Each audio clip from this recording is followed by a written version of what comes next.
नमस्ते, मैं हेमंत स्वामी प्रस्तुत कर रहा हूँ आरबीएससी पाठ्यक्रम के अंतर्गत कक्षा 12 की हिंदी पाठ्य पुस्तिका सृजन का अध्याय रहीम। तो हम अध्ययन कर रहे हैं रहीम की व्याख्या। इससे पूर्व के वीडियो में मैं इसकी पूर्व की व्याख्या, रहीम का परिचय और प्रश्नोत्तर हल कर चुका हूँ, जो आप प्लेलिस्ट में चेक कर सकते हैं, वहाँ आपको उपलब्ध हो जाएंगी। तो शुरू करते हैं। जो रहीम उत्तम प्रकृति का करी सकत कुसंग, चंदन विष व्याप्त नहीं लपटे रहत भुजंग। तो इस दोहे में कवि रहीम ने उत्तम स्वभाव वाले व्यक्तियों पर बताया है कि उस पर कुसंगति का प्रभाव नहीं पड़ता है। कि जो रहीम उत्तम प्रकृति, रहीम दास जी कहते हैं कि जो उत्तम प्रकृति अर्थात स्वभाव वाले होते हैं, श्रेष्ठ स्वभाव वाले होते हैं, का क्या करी सकत कर सकती है कुसंग कुसंगति, तो उनका कुसंगति कुछ नहीं बिगाड़ सकती है जो उत्तम स्वभाव के व्यक्ति होते हैं। तो ये दृष्टांत दिया है कि चंदन विष व्याप्त नहीं लपटे रहत भुजंग, कि चंदन के पेड़ पर विष नहीं व्यापता है या विष नहीं फैलता है, लपटे रहत भुजंग, भुजंग अर्थात सर्प, कि चंदन के वृक्षों पर सर्प के लिपटे रहने पर भी चंदन पर विष व्याप्त नहीं होता है, अर्थात विष से वो प्रभावित नहीं होते हैं। उसी प्रकार से जो उत्तम प्रकृति के लोग होते हैं उन पर कुसंगति का प्रभाव नहीं पड़ता है। अगला दोहा होता है, रूठे सूजन मनाइए जो रूठे सो बार, रहीम फिरी फिरी पोइए टूटे मुक्ता हार। सूजन अर्थात सज्जन व्यक्ति को हमें बार बार मना लेना चाहिए। अगर वो 100 बार रूठते हैं तो हमें उन्हें 100 बार मना लेना चाहिए। तो ये दृष्टांत प्रस्तुत किया है कि Rahiman free free, free free में पुनरुक्ति का अलंकार है, पोइए पोना टूटे मुक्ताहार, मुक्ताहार अर्थात मोतियों की माला, कि जिस प्रकार से टूटे हुए मोतियों की माला को हम फिर से पिरोकर धारण कर लेते हैं, उसी प्रकार से रूठे हुए व्यक्ति को हमें फिर से मना लेना चाहिए। अगर वह 100 बार रूठता है तो उसे 100 बार ही मना लेना चाहिए, क्योंकि जिस प्रकार से मोती मूल्यवान होते हैं, उसी प्रकार से सज्जन व्यक्तियों का भी जीवन में अहम महत्व होता है। तो ये इसका भावार्थ था। अब इसकी संपूर्ण व्याख्या अध्ययन कर लेते हैं।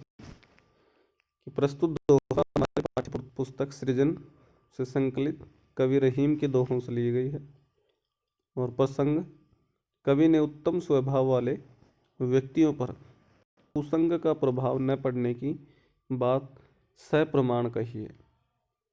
कवि जीवन में सज्जनों के महत्व पर प्रकाश डालते हुए उनके सम्मान को बनाए रखने का परामर्श दे रहे हैं। व्याख्या, कि कवि रहीम कहते हैं कि जो व्यक्ति उत्तम स्वभाव वाले होते हैं उनका कुसंग कुछ नहीं बिगाड़ सकता है, उन पर बुरी संगति का कोई प्रभाव नहीं पड़ता। यद्यपि चंदन के वृक्ष पर सर्प लिपटे रहते हैं, फिर भी उन पर सर्पों के विष का कोई प्रभाव नहीं पड़ता है। उसी प्रकार से श्रेष्ठ स्वभाव वाले व्यक्ति पर कुसंगति का प्रभाव नहीं पड़ता।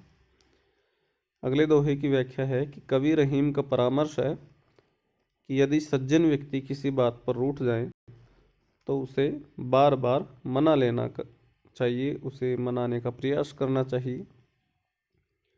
सज्जनों की मित्रता बहुत मूल्यवान होती है।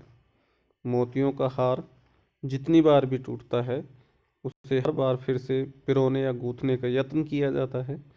जैसे मूल्यवान मोती के हार को टूट जाने पर फेंका नहीं जाता, उसी प्रकार से सज्जन पुरुषों की मित्रता भी मूल्यवान होती है। तो सज्जन पुरुषों की मूल्यवान मित्रता की रक्षा करना भी परम आवश्यक है। हम इसके विशेष देखते हैं।